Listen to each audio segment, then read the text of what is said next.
Good morning. Hello, hello.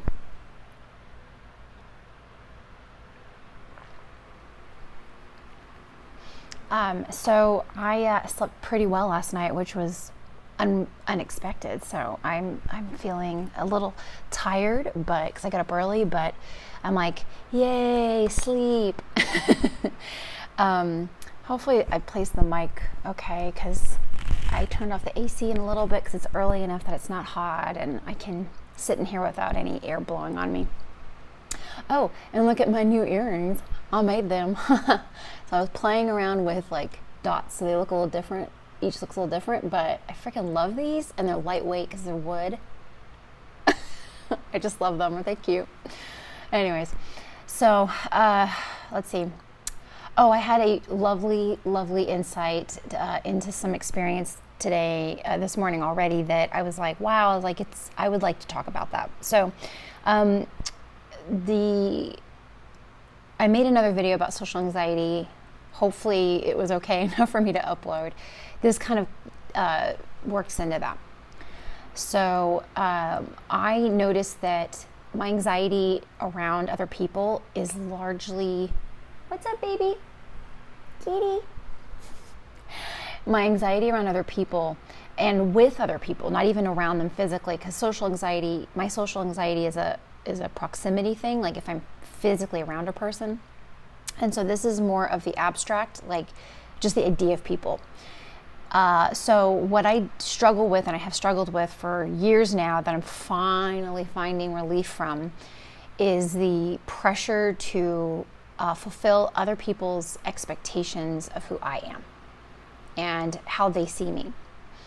And that is one of the hardest things I think that a creative type person has to deal with, because people, I guess I'll speak from my experience, of course, but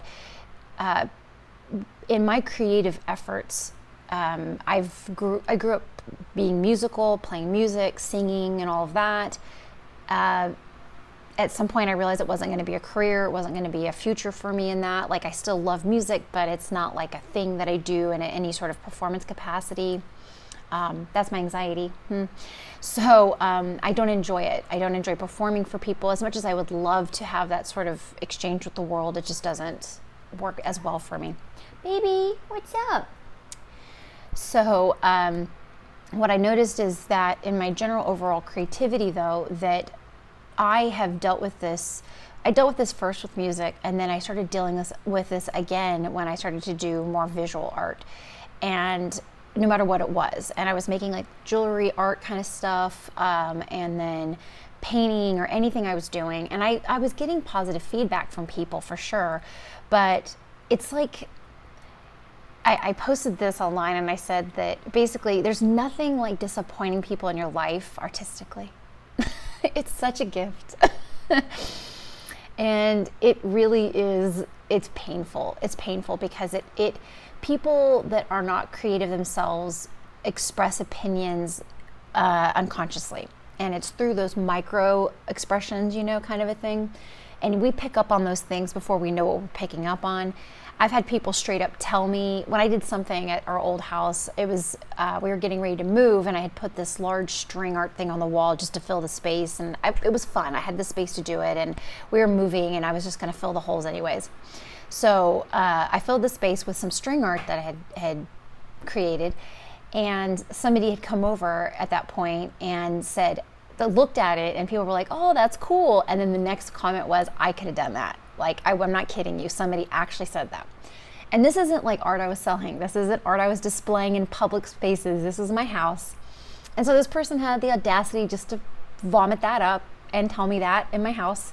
And I immediately was like, this person's never coming back. I was like, just that, it's naive, it's immature, it's ignorant, it's a lot of things. And that's not specifically what I'm talking about, is that type of reaction. That's separate, but it's just that is the verbalization of people when they observe creative efforts. They think that's not good enough, that could be better, that's shit, that's, I could have done that, like it's this whole thing of this challenge of trying to impress people. And I will tell you, I 100% am given up on that. While the people in my life that love me I want people in my life that kind of push me to do a little bit more and do a little bit better. But I mostly need people who support me.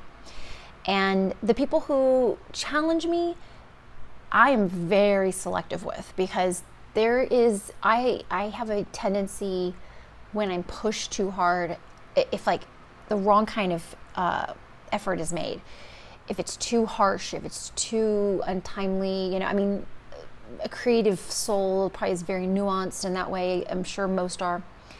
That if it doesn't happen in the right way, it completely collapses me. And I've lived through years of feeling completely deflated and collapsed. I am not going back there. So I am very selective of who I let into my creative sphere, and that I let people see that in my real life, because online it doesn't scare me as much, because it's neither here nor there, and there's a much more objective view of the world, because you're just kind of looking at something and saying, oh, okay, whatever, who cares? For some reason, people in real life don't have that sense of ease in the world. And so any issues that they're dealing with comes out in an expression about you. And I don't want my efforts in whatever stage it's in to be examined by people that have no idea what's going on. If they're not asking me questions about what this might be a part of, or what this might be leading to, or what I might be thinking of when I'm trying to create this thing, they're not asking the right questions then. Because everything is a process. And especially in my art, everything is a process. And I'm still exploring where I want to go with this, and what I want to do with this, and what I want to see. And so no one else's opinion can be inserted into any of that at this stage, much less at any of it. I don't know if at any point I will truly care what other people think because I'm at too late of a stage in life to feel like I've got that much life left. You know what I'm saying? Like, I'm not 15 starting this, So it's like, I don't have like so many more decades of an entire life left to listen to people's criticisms and feedbacks to help me become this amazing artist, and there is space for that in the world, and it's just not me. So that is that. And I will tell you, saying this with confidence feels really, really good, because it took me so much kind of digging out that hole of dirt that had been filled with the dirt that wasn't the right kind of dirt for my garden, to use a metaphor. And so I just kind of kept digging it out. And I'll tell you, removing the kind of identity of the world's view of me to then allow for an authentic self-perception, it was hard. It was hard. It's painful, because I fought. Like, I cannot tell you how many days and hours and minutes even I spent in here just beating myself up, because I couldn't handle the voices, the thoughts, the imageries, everything that was coming up to me. And now I have a big that to those people, because people have the best intentions, I believe. Unfortunately, they don't have enough self-awareness to live in their understanding of the world. So it's, when you say things to people, it hurts, right? And we see that a lot online. This is about bullying and things like that sort. And this is kind of in that realm, because it's unintentional, but I think that people don't realize they're knocking you down. They're ripping the rug out from underneath you. They're punching you in the face, metaphorically. And I say be very careful with those people. Keep them at an arm's length. Keep them at a distance, because they don't. I give the compassionate expression that they don't know what they do. I just leave it there. Yeah, because we're not concerned with those people. We're just trying to protect ourselves from those people. So I just say, okay, they don't know what they do. So I don't need to be in their sphere to be, dealing with the kind of fallout of their ignorance. And that gives them space to be themselves, and it gives me a lot of space to be myself, and I don't have to worry about those people. So that is my share for today. So if you have any questions, as usual, just let me know. And many blessings to you, and thank you for being you. I really appreciate you for who you are, and the world needs you. Thank you.